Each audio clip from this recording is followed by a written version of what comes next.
teacher work day is over. We're back home. It has been pouring all day.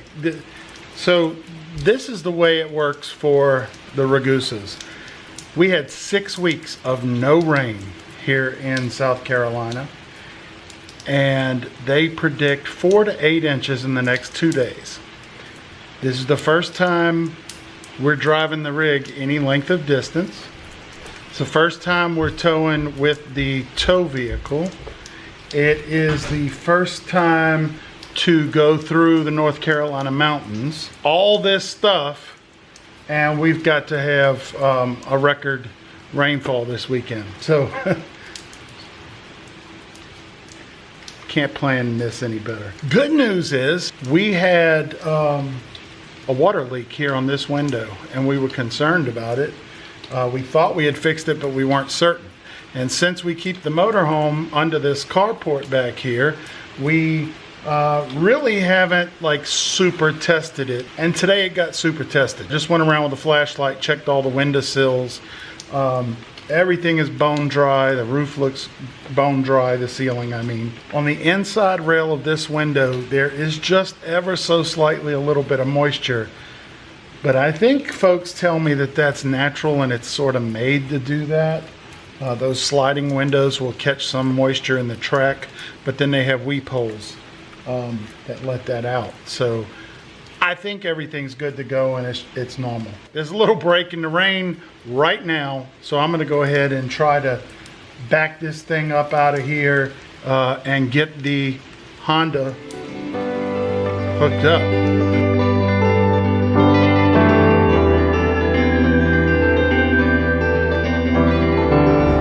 Doing 50, and then it kind of went down, and you had 45. You had your foot on the floor, yeah, all the way to the floor. Tried to give it a little more gas. And see, now you can tell as it flattens out. Yeah. But it'll go back to that as soon as I hit this grade here. I'm up to 60 now, but I mean, we can still talk. It's not like yeah. So we just went up the Saluda grade in South Carolina into the North Carolina border, and it's about as tough a grade as we have here. It's 6% for about 6 miles or so, and I had it floored, but we held 45. We never dropped below 45, and I wish it had more, but I wasn't surprised. Looks like we're gonna make it. And we made it! Oh, I lost the wow. Yeah, what happened there?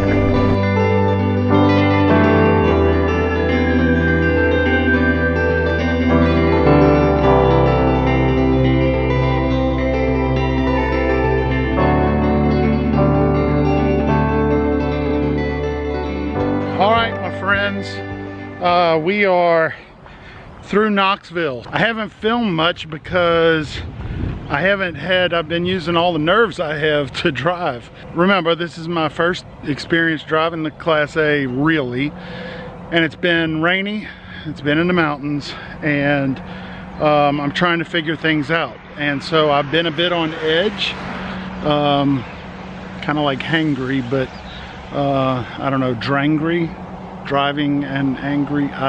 So I'm sort of tense. My first impression of driving it is that our F-150 was a lot more comfortable. I'm tense. My back is hurting, my shoulders are hurting, my neck is hurting, my butt was hurting. Those seats don't seem that great. Maybe it's a matter of having to figure things out. But finally, as we got through Knoxville, I wanted to take a break and stretch, because we want to try to make it to Cookeville, Tennessee tonight.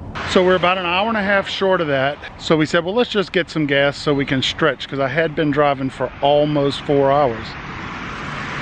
So we got kind of rushed. I had Cindy look on Gas Buddy, and I'm a little on edge already, and so she says, well, take this exit, and so I do, and then I'm on the merge lane. Next thing you know, we're heading in the wrong direction from all the gas stations, so I need to turn around.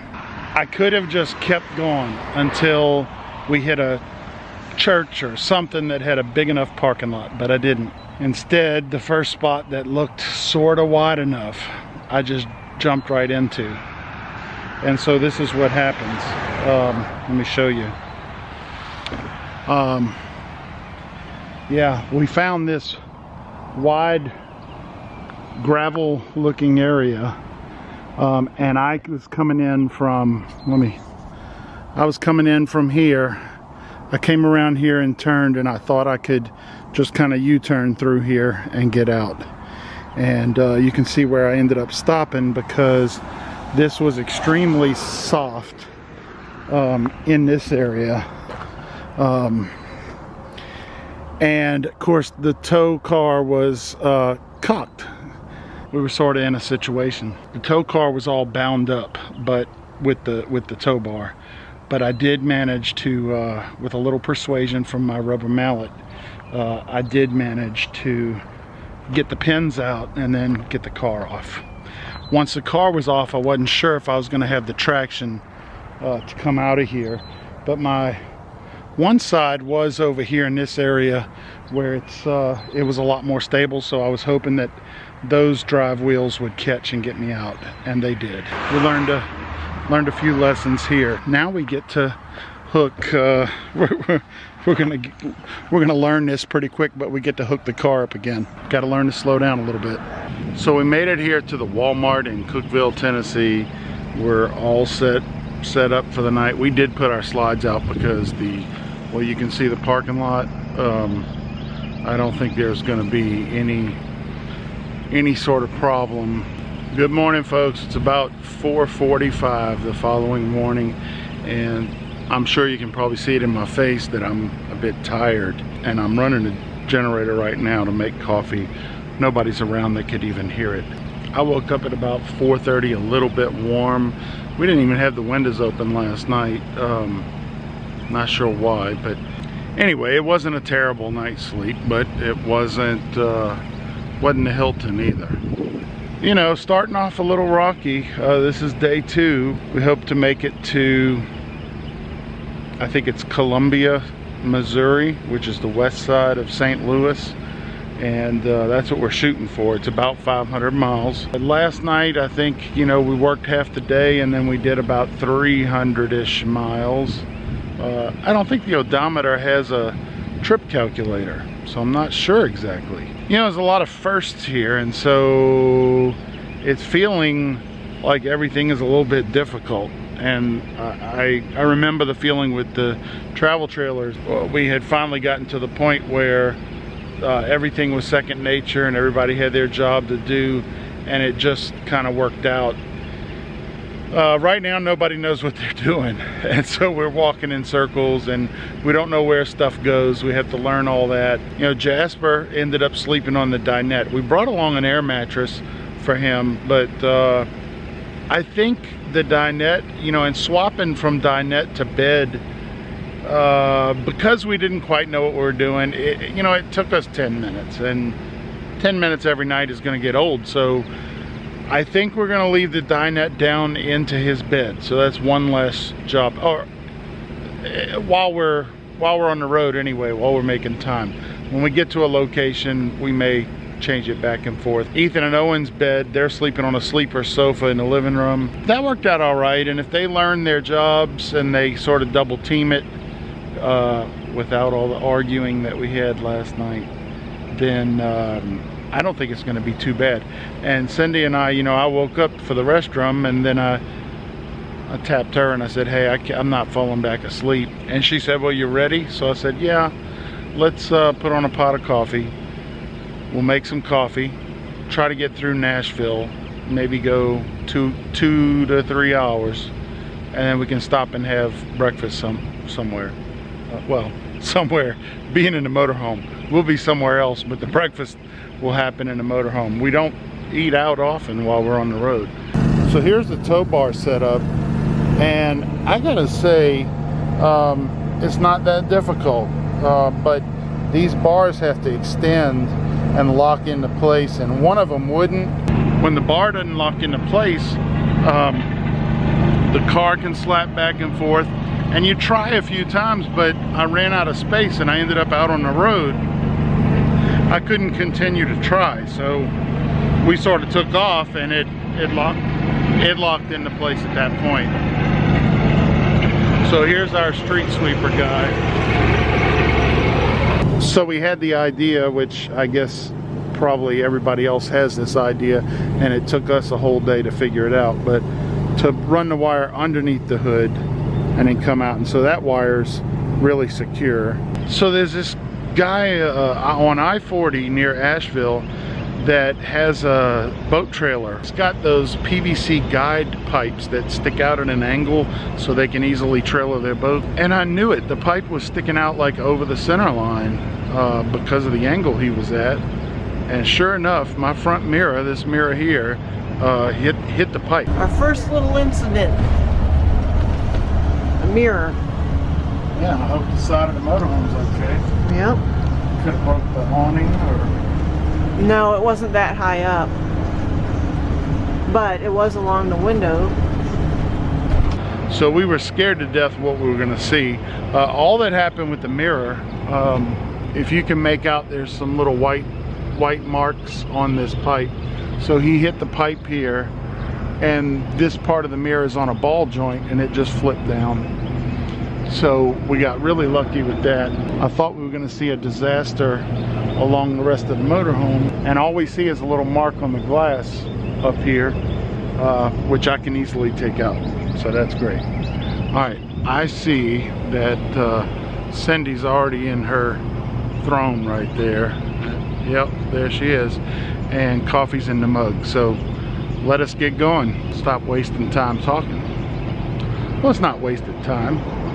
It's nice to have you guys along. So here we go.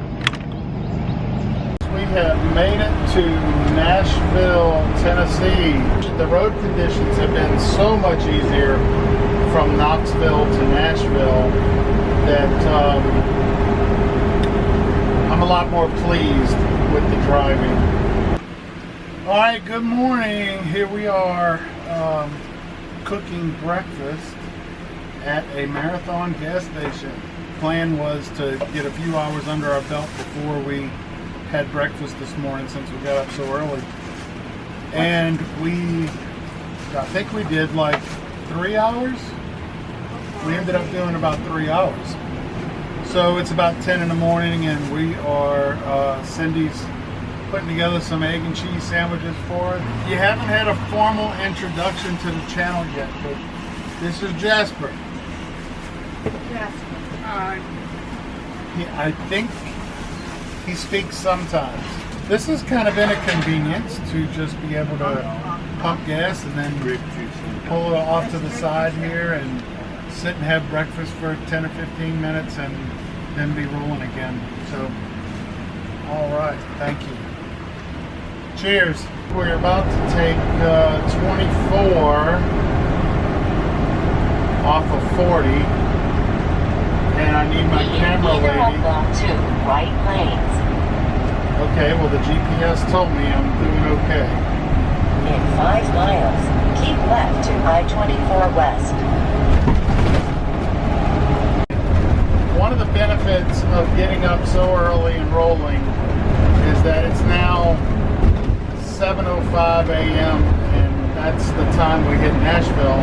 So traffic is delightful. The road is not delightful, but traffic is. And it's a Saturday. Saturday morning at 7 a.m. So we're breezing right through Nashville. Are they up now? 2 of them. Playing their games. Jasper's resting. Yeah. Should I talk about the suspension? You know, I'm doing a lot of reading on the internet. Well, by the time you see this video, the new engine for the F53 chassis will be out already. Initial impressions, I don't know if the engine would be the first thing that I'd be changing on this chassis. The handling and suspension You know, it floats. It's big. It's going to float. It's not like a car. But when it hits the bad sections in the road, expansion joints, potholes, well, there's two sides to it. One, it really bangs the motorhome. I mean, you probably heard some of it just a second ago. So, I mean, it was banging so bad yesterday that the GPS just danced its way right off the dashboard. But one thing that I do appreciate about it when it hits these potholes is it tracks very straight. So the potholes don't send me off in a different direction. I don't feel like I'm having to wrestle back into line. I think that's just basic physics. We weigh 26,000 pounds and we're heading in that direction. That's the direction we're going to keep heading. I'm actually going to pass someone. What? Uphill passing. Uphill passing. In 20 minutes we'll be around them. Illinois, land of the Lincoln. I gotta be on the